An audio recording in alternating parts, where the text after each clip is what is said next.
إلى ما علمتنا إنك أنت العليم الحكيم. ربي اشرح لي صدري ويسر لي أمري واحلل عقدة من لساني يفقهوا قولي. أما بعد. Hadratul Mukarramun, para alimul ulama, para dewan guru, para tokoh masyarakat, kita doakan guru-guru kita yang berada di depan ini, Allah panjangkan umur mereka semua, Allah berkahi ilmu mereka, Allah gabulkan hajat-hajat mereka. Dan juga kita yang hadir di sini, yang ada di dalam langgar, yang ada di luar langgar, yang terkena air hujan, mudah-mudahan dengan sebab rahmat Allah malam hari ini yang turun menghapus daripada dosa-dosa kita. Air hujan yang menetes di tubuh kita dan kita tetap masih istiqamah di tempat ini membuktikan kita cinta kita kepada Nabi Muhammad, sehingga kelak Nabi Muhammad memberikan kasih sayang syafaatnya untuk kita semua. Satu tetes air hujan yang malam hari ini menempel di tubuh kita, demi Allah, nanti air hujan tersebut memberikan saksi di hadapan Allah. Ya Allah, malam itu, saat itu ya Allah, saya turun hujan dan menetes di tubuh orang yang sedang duduk memperingati maulid Nabi Muhammad dengan para ulama, dengan para habaib. Ya Allah, maka ampunilah dosa mereka ya Allah. Karena setiap apapun yang tersambung dengan kita, yang berhubungan dengan kita di dunia, mereka kelak akan memberikan saksi yang baik ataupun yang buruk. Mudah-mudahan Allah Subhanahu wa taala mengampuni dosa-dosa kita. Jamaah yang dimuliakan oleh Allah, malam hari ini Allah Subhanahu wa taala kumpulkan kita di dalam acara yang mulia, yang agung, peringatan Maulid Nabi Muhammad sallallahu alaihi wasallam, dan kita berada di langgarnya Allah. Artinya di bagian daripada rumah-rumahnya Allah yang ada di muka bumi. Maka artinya kita menjadi tamunya Allah. Ketahuilah, kalau kita memiliki adab dan akhlak di rumahnya Allah, maka Allah akan menyambut kita dengan rahmat dan kasih sayang dan ampunannya untuk kita semua. Jamaah yang dimuliakan oleh Allah, peringatan Maulid Nabi Muhammad adalah ungkapan rasa syukur kita, rasa bahagia kita atas lahirnya Nabi Muhammad. Betul. Sebagaimana seluruh makhluk yang ada di muka bumi ini berbahagia, bergembira atas lahirnya Nabi Muhammad. Bukan cukup manusia yang Allah diberikan akal, jin, semuanya, hewan, binatang merasa bahagia. Sebagaimana dikatakan di dalam bait syair, rahatil atyaru tasdu bil layalil maulidi, kata bahwa burung-burung saat itu berkicauan dengan suara terbaiknya, dengan suara indahnya. Kapan? Saat malam dilahirkan Nabi Muhammad. Di dalam kitab Simtud Duror juga dikatakan, Habib Ali mengatakan di dalam bait syairnya maulid beliau, wa kullu dabatin likurajna taqad bi fasihil ibarah, mereka binatang-binatang semuanya bahagia atas lahirnya Nabi Muhammad. Maka kita sebagai umatnya wajib lebih bahagia atas mereka semua. Ma'asyiral muslimin rahimakumullah, tujuan daripada peringatan Maulid Nabi Muhammad adalah tidak lain tidak bukan bahwa kita supaya mengenal sosok Nabi Muhammad.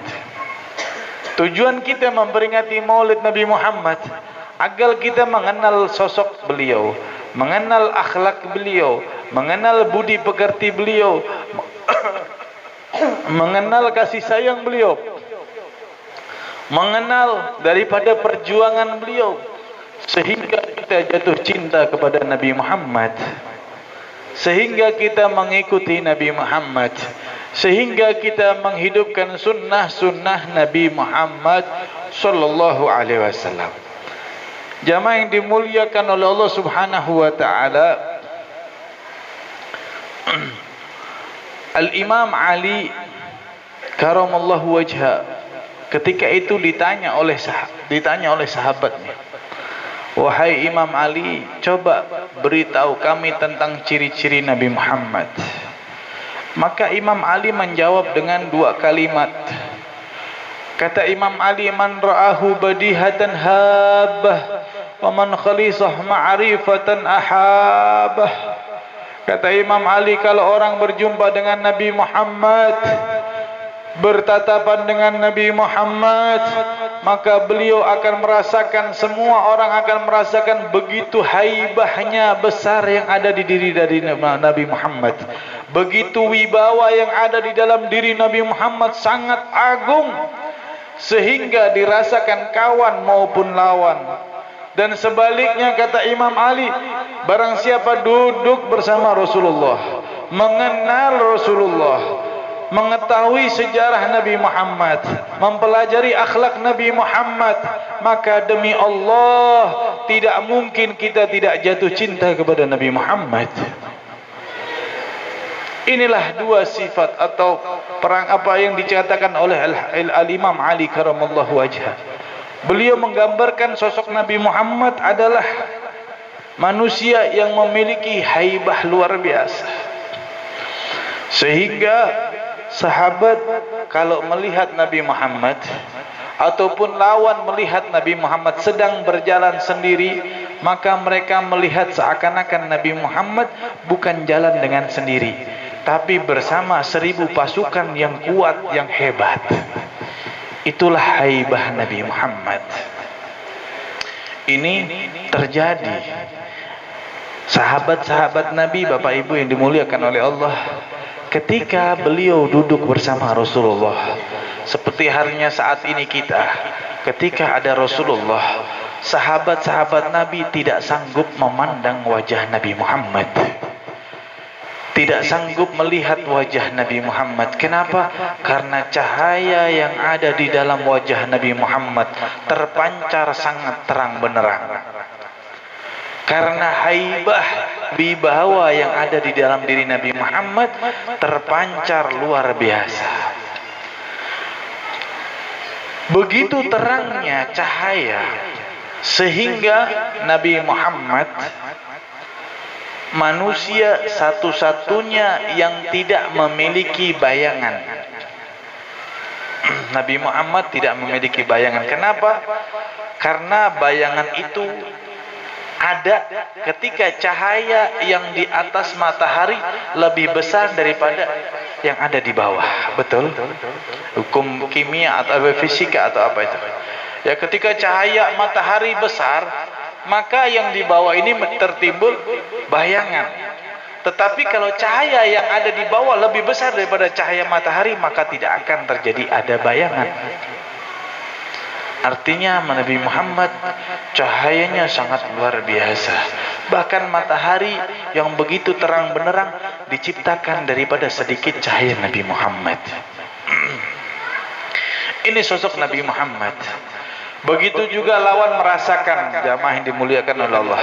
Ketika itu Nabi Muhammad berada di kota Madinah, masuk di kota Madinah, disambut oleh sahabat-sahabat beliau, orang-orang yang beriman di kota Madinah, yang sudah merindukan Nabi Muhammad dengan kalimat tala'al badru alaina. Mereka senang gembira menyambut Nabi Muhammad, karena Nabi Muhammad hijrah di kotanya, di dalam kampungnya, di dalam tempatnya. Maka saat itu ada seorang preman yang ditakuti saat itu. Orang yang paling ditakuti, orang yang yang tidak beriman kepada Nabi Muhammad, orang kafir. Maka orang kafir tersebut merasa, siapa sih Muhammad? Kok orang mengagung-agungkan? Kok orang terpesona?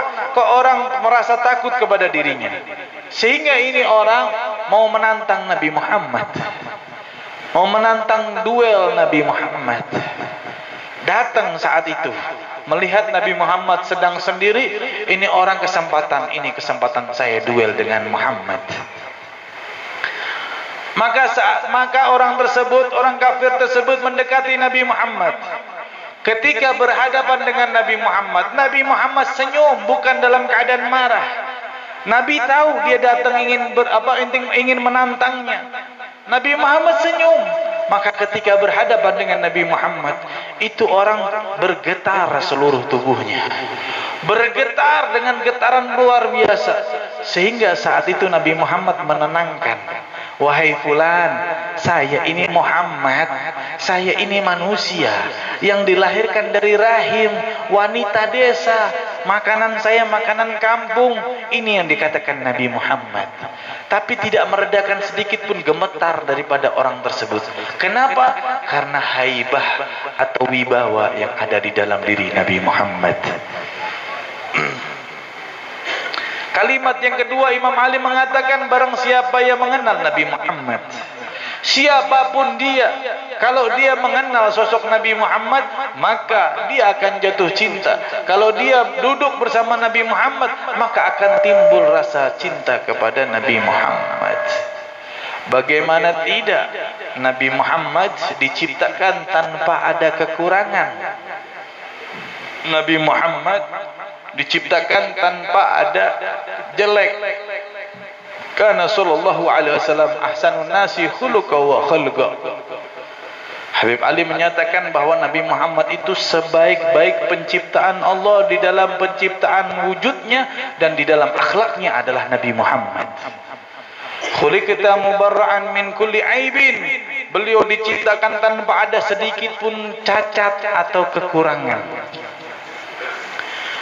Ini terbukti saat Nabi Muhammad beliau mendapatkan risalah untuk menyampaikan ajaran Allah, menyampaikan Islam, menjadi nabi dan rasul, menjadi penutup para nabi dan rasul. Saat itu beliau berdakwah atas perintah Allah. Ketika mulai berdakwah, orang-orang kafir Quraisy ini berkumpul, terutama keluarga Nabi yang tidak beriman dengan Rasulullah, Abu Lahab dan kawan-kawannya. Maka saat mereka berkumpul, satu persatu ditanya, gini dah, ini Muhammad sudah mulai bawa ajaran baru, mulai bawa agama baru, merusak agama nenek moyang kita.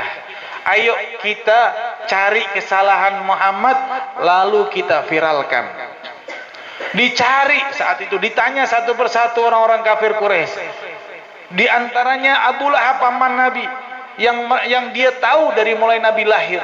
Ditanya, wahai Abu Lahab, wahai Abu Lahab, coba kamu ini pamannya Nabi, kamu yang tahu Nabi dari lahir sampai saat ini diutus.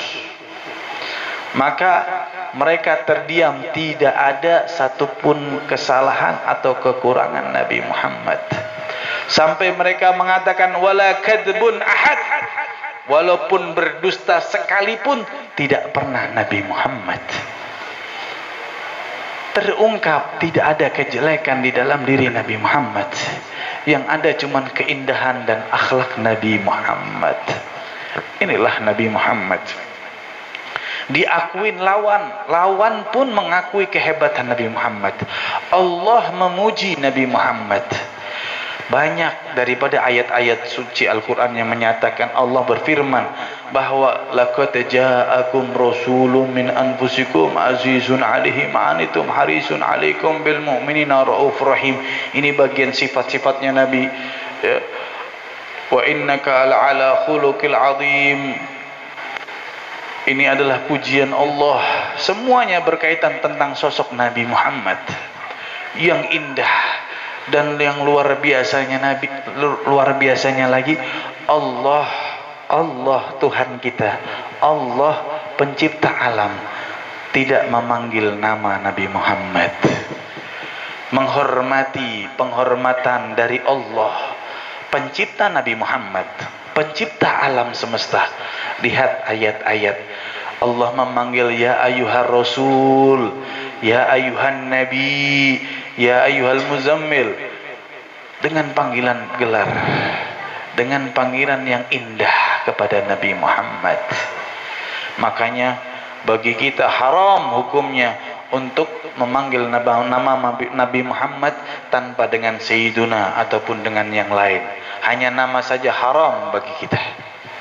Karena Allah tidak pernah memanggil nama Muhammad. Beliau selalu memuji Nabi Muhammad. Dan yang lebih hebatnya lagi, kita renungkan, yang lebih hebatnya lagi, Allah memuji Nabi Muhammad sebelum Nabi Muhammad dilahirkan di muka bumi. Hebat nggak? Belum ada wujudnya, belum ada, sudah dipuji. Pernah dengar orang dipuji tapi belum lahir? Contoh, si fulan itu akhlaknya bagus, wah luar biasa, dermawan, tidak sombong, soleh. Mana orangnya? Belum lahir. Kan nggak mungkin, betul?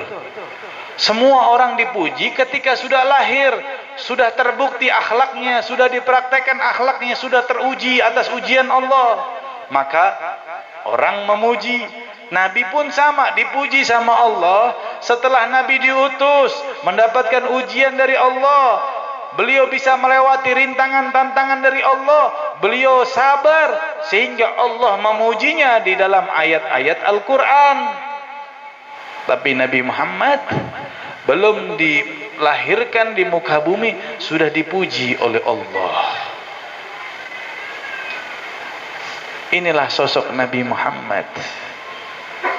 Inilah sosok Rasulullah. Kita berbicara akhlak. Al-Habib Ali di dalam bait syair yang kita tadi baca, walaqad istasafa sallallahu alaihi wasallam min mahasinil akhlaq bima tadiku an kitabatil butunil awraq. Kana sallallahu alaihi wasallam ahsanun nasi khuluqa wa khalqa barra ra'ufa la yaqulu wa la yaf'alu illa ma'rufa. Kita tadi membaca Maulid Simtuduror semua, betul? Baca enggak? Bagaimana perasaan hati kita membaca Maulid? Ada ketenangan dalam jiwa kita enggak? Nyaman enggak diri kita? Tenang enggak kita? Sumpek hilang enggak? Saya mau tanya lagi, tahu enggak artinya? Enggak tahu. Tapi kalau baca tenang, betul? Kalau baca merasa masalah hilang seketika. Betul. Kenapa? Kok bisa begitu? Karena Habib Ali menulis kitab ini. Di dalam bait syairnya beliau mengatakan tujuan beliau menulis Maulid Simtuduror. Apa tujuannya? Taswiqan lisami'in min khawasil mu'minin, kata Habib Ali. Habib Ali menulis kitab Simtuduror tujuannya untuk menimbulkan rasa rindu. Bagi siapa? Bagi siapapun yang membaca dan mendengarkan, dan lebih khusus orang-orang yang beriman kepada Nabi Muhammad. Makanya mau faham nggak faham, ada efek, ada athar. Kok bisa, Beb? Oke, saya jelaskan supaya kita faham. Apalagi kita tahu artinya, betul? Nggak tahu artinya aja enak. Saya kasih ilustrasi gambaran supaya masuk di akal kita. Kalau di rekening kita ada uang 1 miliar, bisa nggak kita transfer orang 100.000? Gampang, betul? Nolnya masih banyak, betul? Iya. Terus ada transfer lagi 1 juta, bisa nggak? Bisa, Beb, nolnya masih banyak. Betul. Transfer 100 juta bisa, 500 juta bisa. Betul? Tapi sebaliknya, kalau di ATM kita isinya 5.000, boro-boro transfer, yang ada minta transfer, betul? Ya nggak bisa transfer 5.000, paling sedikit 10.000, betul? Nah, artinya apa? Habib Ali memiliki kecintaan kepada Nabi Muhammad yang luas tanpa batas. Faham? Sehingga Habib Ali bisa mentransfer rasa cinta beliau, rasa rindu beliau kepada Rasulullah kepada siapapun yang membaca daripada maulid tersebut. Walaupun beliau di alam barzah masih bisa mentransfer rasa rindu beliau, rasa cinta beliau kepada Nabi Muhammad kepada siapapun yang membacanya. Tuh, lihat, hebat kan? Ketika orang sudah memiliki rasa rindu, ketika orang sudah memiliki rasa cinta kepada Nabi Muhammad, maka walaupun mereka di alam barzah masih memberikan manfaat bagi kita yang hidup. Tadi saya katakan bahwa Habib Ali memuji Rasulullah dengan kalimat yang indah. Kita nggak tahu artinya, tapi kita merasa enak. Walaqad istasafa sallallahu alaihi wasallam. Kata Habib Ali, sungguh mulia, sungguh akhlak daripada Nabi Muhammad, budi pekerti Nabi Muhammad sangat agung. Sehingga kalau seandainya orang menulis akhlak Nabi Muhammad, orang menulis menceritakan sejarah Nabi Muhammad yang agung, tidak akan bisa orang tersebut menulis semuanya. Sehingga ketika ditulis di dalam satu kitab yang tebal, akan membuat kitab tersebut menjadi tipis, tidak mampu menulis daripada akhlak Nabi Muhammad. Bagaimana sih akhlak Nabi Muhammad? Nabi Muhammad itu beliau setiap hari ketika beliau melewati satu rumah, ada seorang Yahudi yang bencinya luar biasa kepada beliau. Bencinya luar biasa. Sudah tua benci. Ya. Sudah tua, bencinya luar biasa. Setiap Nabi lewat, dilempar kotoran. Dia sudah nyiapin sampah. Jadi tahu nih jam waktu sholat subuh, jam waktu sholat apa Nabi sudah. Dia tahu jam-jamnya Nabi lewat rumahnya. Dia siapin sampah rumahnya, disiram ke muka Nabi. Setiap hari dilakukan itu, setiap hari. Dan Nabi Muhammad satu kali pun tidak pernah marah kepada perempuan tersebut, Yahudi.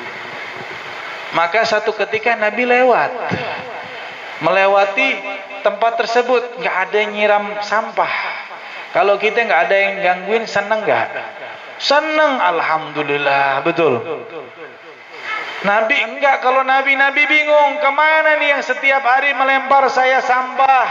Kok nggak ada? Nabi bertanya sama sahabat, wahai sahabatku, kemana ini orang yang selalu melempar ke saya sampah setiap saya lewat? Maka sahabat berkata, ya Rasulullah, itu perempuan sudah sekarat, kalau bahasa kita, sudah tinggal waktunya saja, sakit, dia tinggal sendiri. Kalau kita ngomong apa? Alhamdulillah. Kalau perlu kita racunin sekalian lah, ganggu kita setiap hari, betul. Nabi Muhammad beda, mendengar orang yang mengganggunya setiap hari, setiap saat, Nabi Muhammad menjenguknya. Karena Nabi Muhammad tahu ini orang sendirian, pasti dalam keadaan lapar.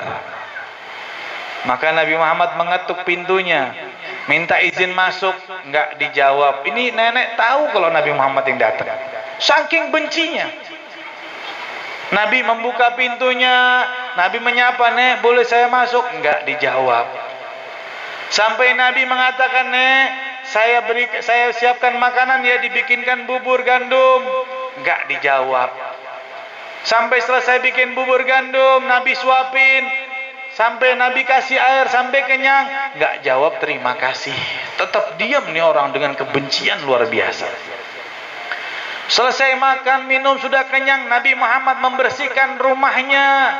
Rasulullah ini manusia yang agung, membersihkan rumah orang yang tidak beriman kepada Allah. Ketika sudah rapi, Nabi Muhammad minta izin untuk pulang. Ketika Nabi Muhammad berpaling badannya untuk keluar daripada rumah tersebut, nenek tersebut memanggil Rasulullah, wahai Muhammad, demi Allah, demi Tuhan, demi kitab-kitab terdahulu, bahwa benar akhlak yang kau miliki sungguh mulia. Bahwa benar yang di dalam kitab Injil, Zabur, Taurat diceritakan bahwa engkau memiliki akhlak yang luar biasa. Saya telah buktikan tersebut, sehingga saya sekarang akan memeluk daripada agamamu. Saksikanlah wahai Muhammad, asyhadu an la ilaha illallah wa annaka Muhammadar Rasul wa annaka Rasulullah. Masuk Islam gara-gara akhlak Nabi Muhammad. Akhlak Nabi Muhammad ini yang dirasakan mereka. Bagaimana dengan kepada umatnya? Bukan cukup di situ. Nabi orang-orang merasakan daripada kasih sayang Nabi Muhammad. Tahu ketika di Taif tahu ketika Nabi masuk ke kota Taif untuk berdakwah, menyampaikan ajaran Islam, penduduk Taif melempari, mencaci maki, menghina, semua dirasakan oleh Rasulullah saat itu. Semua dirasakan oleh Rasulullah. Kotoran dilempar, iya.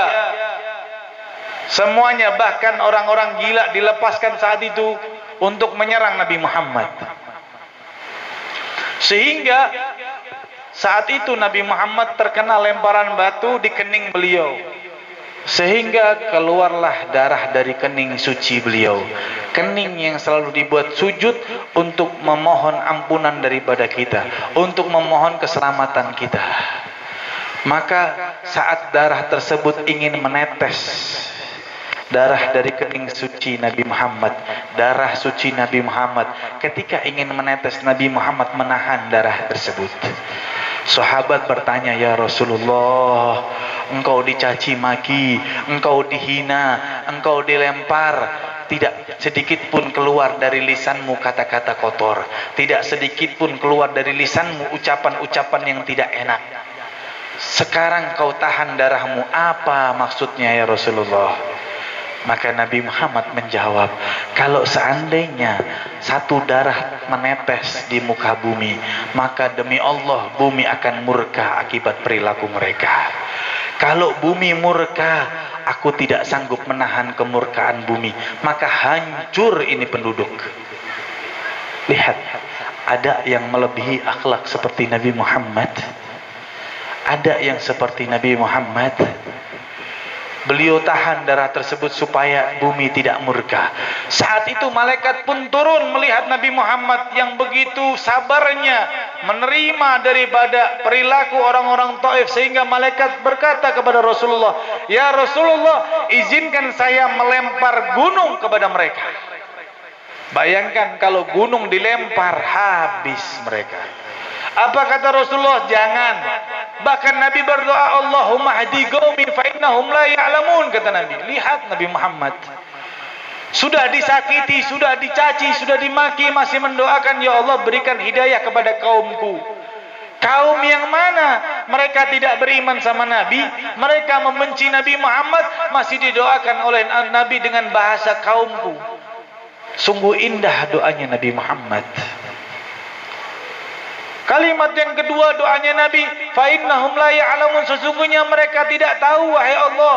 Ini alasan Nabi kepada Allah supaya Allah tidak menurunkan bala, tidak menurunkan bencana kepada mereka, tidak menurunkan murkanya kepada mereka. Kenapa? Karena Nabi masih berharap kalau mereka tidak mendapatkan hidayah, keturunan daripada mereka mendapatkan hidayah dari Allah Subhanahu wa taala. Bapak Ibu yang dimuliakan oleh Allah, di dalam catatan sejarah, nabi-nabi terdahulu ketika umatnya melampaui batas, maka nabi-nabi terdahulu mendoakan supaya Allah hancurkan mereka. Betul? Betul? Nabi Musa ketika Fir'aun sudah melampaui batas, didakwah dengan cara akhlak, dinasihatin dengan cara akhlak, nggak mau, dengan cara yang bagus nggak mau, dengan cara yang lembut nggak mau, dengan berbagai cara nggak mau. Bahkan mereka ingin membunuh Nabi Musa, mereka mengumpulkan pasukan. Maka Nabi Musa saat itu karena sudah sabar, karena mereka melampaui batas, maka Nabi Musa berdoa supaya Allah menghancurkan Fir'aun. Maka Allah tenggelamkan Fir'aun. Betul. Nabi Lut ketika itu kaumnya perempuan sama perempuan saling suka, laki-laki saling suka, dinasihatin haram, ini nggak boleh, ini dikutuk oleh Allah, mereka nggak mendengarkan, mereka malah mengingkari, mereka malah mengusir Nabi Lut dari kaumnya. Maka Nabi Lut berdoa, ya Allah hancurkan kaum tersebut. Allah menghancurkan kaum tersebut. Nabi Nuh, kita tahu Nabi Nuh bersabar berdakwah ratusan tahun berdakwah, sedikit yang ikut dengan beliau, bahkan anaknya pun tidak beriman kepada beliau. Maka Nabi Nuh berdoa, ya Allah hancurkan kaumku tersebut. Maka Allah menenggelamkan muka bumi ini kecuali orang-orang yang bersama Nabi Nuh. Kalau Nabi Muhammad tidak, bahkan didoakan, inilah sosok Nabi Muhammad. Begitu mulianya, begitu cintanya beliau Kalau sama orang-orang yang tidak beriman saja beliau cinta, beliau mengasihi, bagaimana dengan orang-orang yang mencintai beliau, lebih khusus daripada umatnya beliau. Maka jamaah yang dimuliakan oleh Allah, sungguh rugi orang yang tidak tersambung hatinya dengan Nabi Muhammad. Sungguh naif, sungguh hina orang yang mengkhianati cinta Nabi Muhammad. Ada satu sahabiah perempuan, sahabat Nabi Muhammad, perempuan ini begitu cintanya sama Rasulullah, luar biasa, cinta luar biasa. Dan ini perempuan cantik. Dia memakai hijab. Maka ketika perempuan ini jalan, ada laki-laki yang penasaran dengan wajah cantiknya. Penasaran nih laki-laki, padahal ini perempuan orang solehah dan dia memiliki suami. Maka nih laki-laki penasaran, pengen tahu mukanya, maka dia katakan, wahai perempuan, dengan atas nama Muhammad, dengan kecintaanmu dengan Rasulullah, maka bukalah cadarmu sekarang.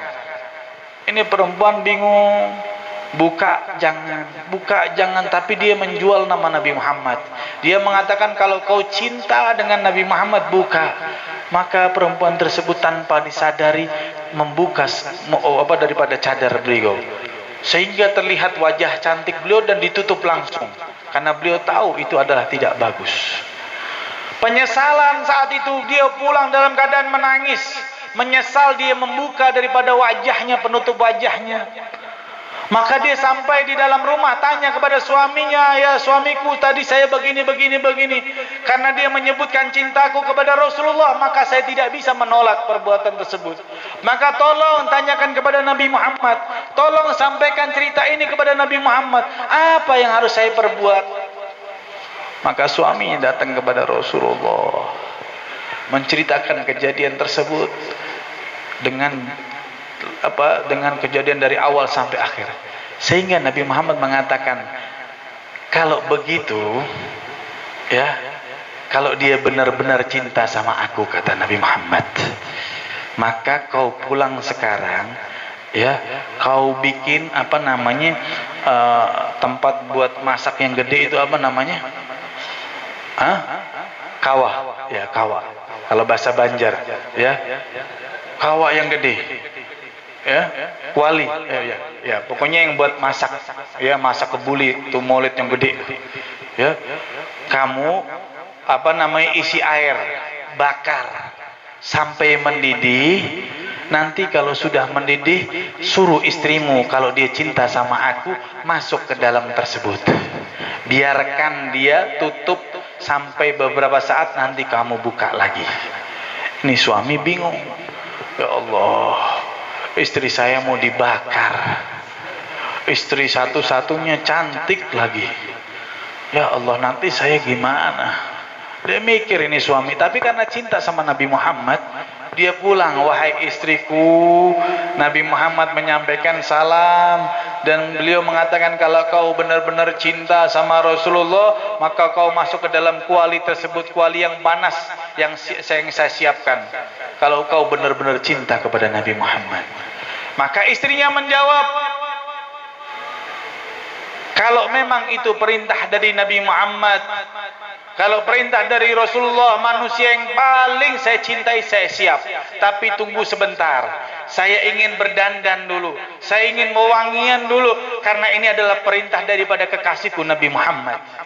Ini perempuan malah mempercantik dirinya, mau dibakar, mau digodok, malah mempercantik dirinya. Sudah disiapkan, sudah matang.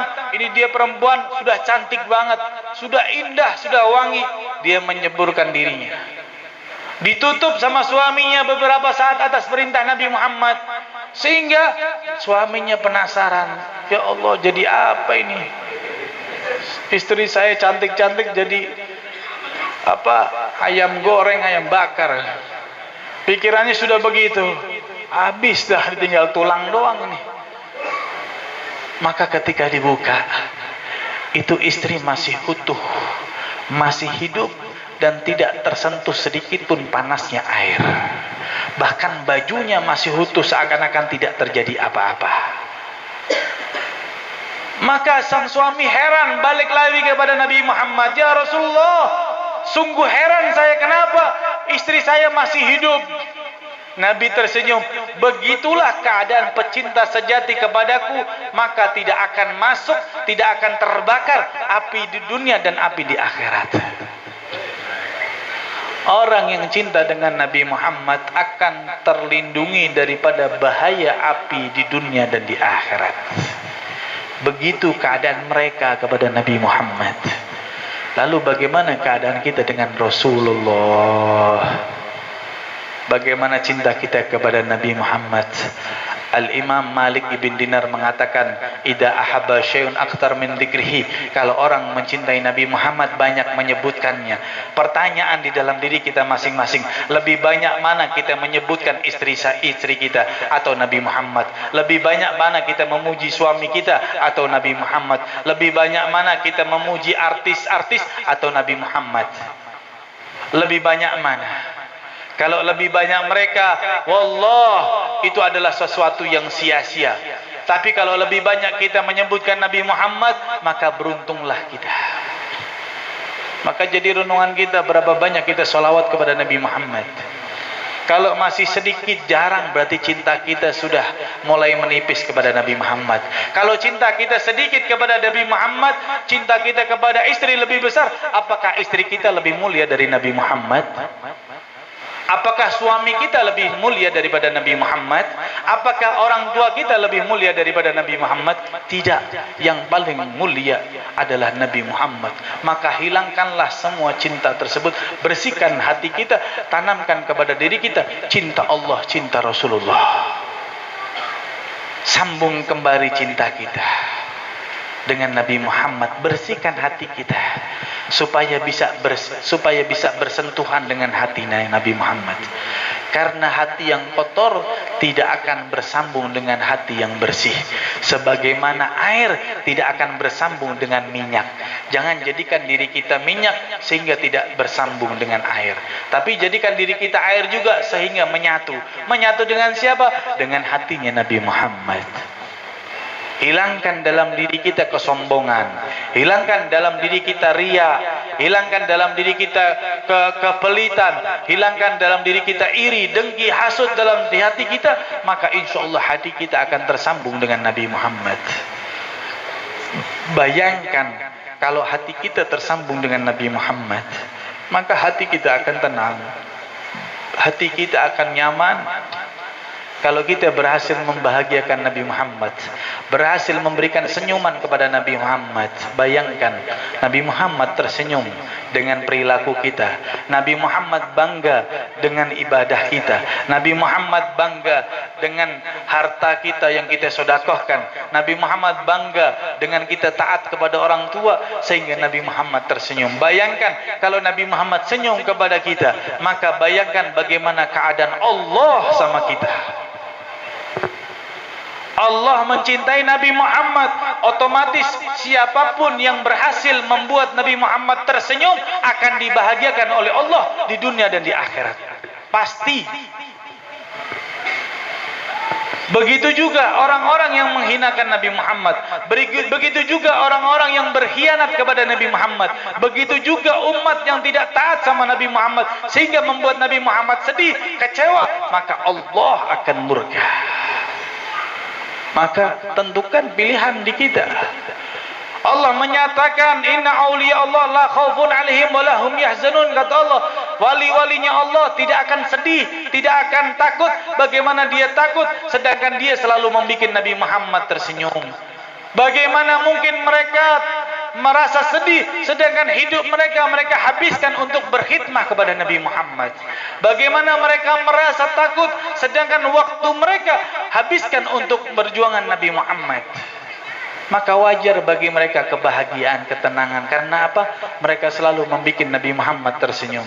Mudah-mudahan kita di hikmah daripada maulid ini bisa selalu membuat Nabi Muhammad tersenyum. Bangga atas kita. Senyuman indah dari Nabi Muhammad adalah kenikmatan yang luar biasa. Senyuman indah Nabi Muhammad akan membuat Nabi Muhammad akan datang di dalam mimpi kita. Masa enggak pingin sih berjumpa Nabi Muhammad? Pengen nggak berjumpa Nabi Muhammad? Pengen nggak memandang Nabi Muhammad?